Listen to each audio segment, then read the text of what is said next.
families, and our friends for all that they've done in helping us get to this day.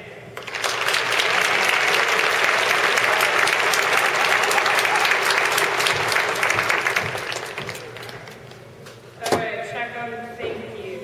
So, the night of the inauguration, a group of students and I were staying in a hotel just outside of DC. We'd spent all day participating in the festivities, and we realized that none of us had a newspaper to remember it by 20 or 30 years down the line. Julia made the suggestion that she, Theodora, and I run to the gas station and buy a bunch of Washington Posts for the whole group. With promises to buy Miss Galloway, Mrs. DeMario, and Mr. Howe's newspapers as well, we made a run through the deck and into the convenience store. As we counted out 20 newspapers, a middle-aged African-American man walked into the store and gave us a big grin. With joy in his voice that made each word itself sound like a smile, he said, "I bought every copy this place had the day after you won." The man started to walk away, but after a few words of celebration passed between us, and he turned back around and smiled again. This time, he had the beginnings of tears in his eyes, but still joy in every word he spoke. He started to tell us about his dad, who had fought in World War II, and told us that even though he was fighting for America, he was forced to use restrooms separate from the white soldiers who shared them with the prisoners. The man, out of excitement and pure disbelief, kept repeating his story and finally said, "This has changed. This is going to be good." Each of us gave the man a hug and a cheer as he sang his way to the back of the store to buy the juice he'd come from. From the first day of school until weeks after the inauguration, both inside the classroom and out, the talk was about the presidential election of 2008.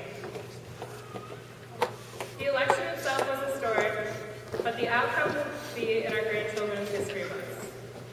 What made the success of Barack Obama significant, whether you supported him or not, was not the historical fact that we had elected a black president into the White House for the first time, but the individual stories behind it all.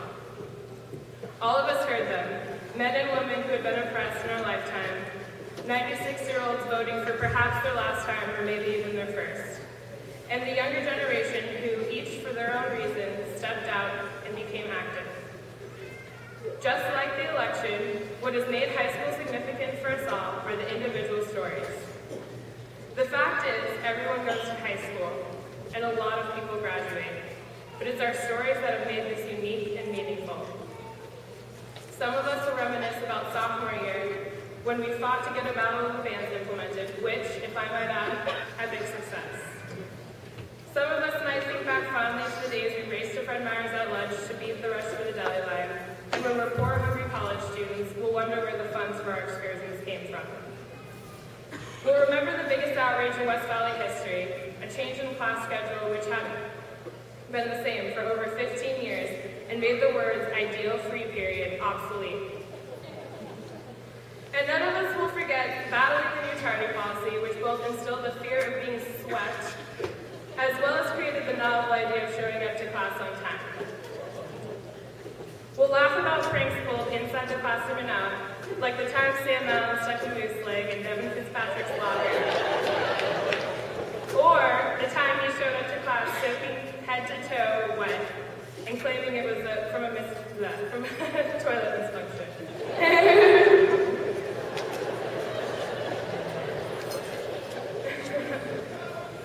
Some of us didn't know he was a hoodlum. Okay. We'll all share our Derek King stories, which we'll be able to put in timeline structure according to the phases of his hair and or how long his beard was. When telling our kids about the rebels we were, we'll be sure to mention how every day Rob literally had to stand in the parking lot telling people where they could not park so that the school could have grass come summer, or so that visitor parking could actually be for visitors. And even though I know the teachers are hopeful that when we move on, we'll carry with us every word they spoke, for the most part, what we'll remember will simply be the few words that we needed to hear that day.